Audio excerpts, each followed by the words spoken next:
Sarean es un espacio cultural comunitario que abrió sus puertas en septiembre de 2015 y nace a través de un movimiento ciudadano que durante varios años negoció con el Ayuntamiento de Bilbao para que se cediera el espacio donde nos situamos, ya que se consideraba que este proyecto era muy importante pues, para trabajar a través de la cultura a favor de la convivencia y de la cohesión social en el barrio y concretamente en la Plaza Corazón de María.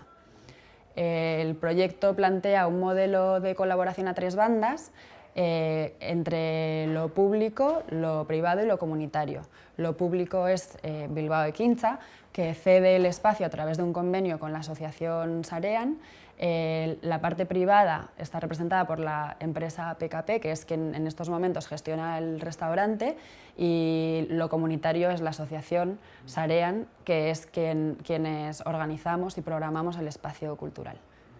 Para Sarean es muy importante la colaboración entre agentes diversos. Por una parte, a nivel interno, Sarean está compuesta por agentes sociales, culturales y por vecinas, y por otra parte, la programación se realiza de forma participada, o sea, colaboramos con diferentes agentes,